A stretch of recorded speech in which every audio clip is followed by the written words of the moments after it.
Hey everybody, this is Jovanny Venegas, and we're here on the red carpet at Being with, and I'm so excited to see you again, little mama. Thank you. You look amazing. Thank you. Oh, and I just want to congratulate you. You did such an amazing job on the TLC movie. Such Didn't an I? amazing, yes, you did. You killed it. thank You you. just blew it out the water, and I'm so happy for you because I mean it's been a while since we've talked. It's been a while, and I mean I know like how the haters are, and you know during that time they were just going off and just That's talking all okay, that mess. because it's one thing, you know, some people don't have a third eye. They can't see things before it happens. They just have these two eyes. They limit themselves, and it's sad. But I'm so happy I'm not like them people. You know, So but- glad that I saw myself having that part before I had it. Yeah, It's almost like a blessing, you know? it is. It is exactly that. Thank And God. congratulations. Thank I mean, you. and you killed it. Thank you. You killed it, and it just, you know, and all those haters just became fans. Yes, they did. But how would you deal with all that, you know, with all of that? Because they could be rough. I mean, yeah, we had a time right now where people are killing themselves Yeah, exactly. over words. And it's like, you know, not only just this human element of being face to face, but people actually have friends that they've met on Twitter that they've never met in real life, or they've met on Instagram, and they're like, oh, he's cool, she's cool, but never met them. We're in a really interesting state right now in society. So when people say something like, oh, I hate her, or I this, or I that, or I love her, you know, I can't wait to see this person, it affects you, whether it's negative or positive. It really does affect you. And I'm thankful that I have a family that give me both. You ain't about nothing, so what? Get out of here, you know. Or, you know, if something is truly below my standards, like, it was whack, you know. Yeah. And, you know, when I come again, like, all right, now that's what I'm talking about. You know what I'm saying? To have that in my family, it helps me to be able to deal with critics. So when someone says something about what I'm doing, if I love it, that's all that matters, because people are going to say, people are, what do you call them? There's a lot of bikes going on, a lot of riders. They're riding things. People are always gonna talk. Bungee People- hopping. You know, A lot of bungee hopping You, going you on. could be selling tacos on the street, and they still gonna talk. And they're still you gonna know? bungee hop, yep. Exactly. So, but you know, being here on Set Trek, you know, for the red carpet, tell us a little bit about this show. Wow, Being is coming from a perspective of where these legends are today that are still doing things like MC Light and Common and Faith, that they're still making moves and they're just being. And I think it's powerful to show that while it's still happening, as opposed to just looking back. Like, oh, let's look at what you did. You know, that's cool too, because either way we're celebrating our legends. I think it's very important that we do this so people could understand, like, hey, this person not only makes music, but they're, but they're managing, they're DJing, and I'm talking about Light. She's a manager, she's a DJ, she's a chairman of the Grammys. I hope I'm saying that right. She's busy. She's doing a lot, but She's so helping. are you. You know, so are you. So, speaking of the show, it talks about the struggles and a lot of struggles that a lot of artists have done.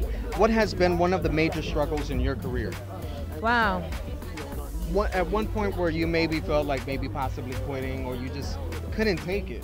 Wow. Earlier on in my career, just like losing my mom, that was like the hardest thing ever. But when I think back, I would have convinced myself to work through it. But sometimes it's hard to work through something when you're already working through. My mother, she died from cancer, right? So it's already hard when you're working through the sickness. Like, I'm on tour with Chris Brown, I'm coming back, taking visits to Sloan Kettering Hospital in hopes of her betterment. And at the same time, I'm working through it. So when the death happened, it was like, damn, I need to take a step back. You know, I put out a little freestyle here or there, but it wasn't consistent. And it was like painful. And through it, I went through other things and obstacles that I had to overcome.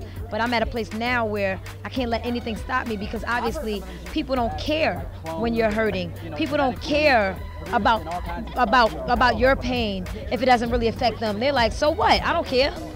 So you got to get up and be strong enough and keep going, because it's not a sympathetic industry. That's true. It's a business. A dog eat dog, you know, you got to go for yours. You know, the good thing is you have an angel now from above do. watching you, and that's so amazing. Several. And what kind of advice would you give a young person, you know, trying to make it in this industry, trying to make it in this game, and, you know, coming from nothing? Yeah. You know, you're from New York, you're from the streets, you know the streets very well. Yeah. You know this industry very well. What would you tell them?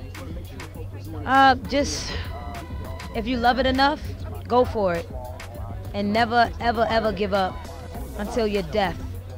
Until you are dead and gone, there's no breath inside of you. You can't witness the quit. It's just over. If you love it enough, and if you don't, find something you love enough. Find something that you're willing to die for. What's the next role for you? The next role? Well, you know, playing Lil Mama right now. Yeah. But you know, it's funny because I go out and I read for different roles. There's some stuff that I've read for that I'm interested in. Hopefully, you know, they'll call me back. But they will. Yeah, they will. And I know God got it all figured out. Yeah, exactly. So when the time is right, it's gonna happen. Just like this happened. Exactly. You know, and it happened at a time where, you know, it's a lot of, you know, pogo sticking going on, bungee hopping, and I would have expected. Let me stop being ridiculous.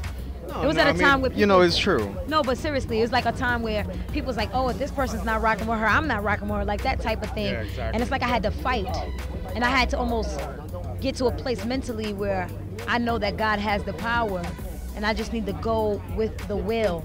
Just go with the will. It doesn't matter who's against you. There's so many people that came before me that has, you know, stories of overcoming harsher, just as bad, you know, things as myself. And it's like, I'm not the only one. Can't sit around moping and crying. Get over it. One last thing. The last time we talked about the drama between Lil' Kim and Nicki Minaj. So now it looks like they're having the drama again. You know, I guess it never went away. What do you think about that? Touching up back on it since our last interview. They'll be fine. You know, they'll be fine. And I'm not worried about anybody else right now. I feel like in the past, focusing on other artists and what they're doing, it not that I was trying to get somewhere from it, but it doesn't get me anywhere. Yeah.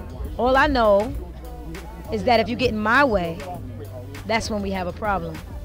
But as long as your business has nothing to do with my business, we cool. Yeah. Definitely. What a name, I just wanted to get it right. Hey, what up, y'all? This is Lil Mama, and right now we are on the set of Being. Make sure y'all keep on watching Red Alert.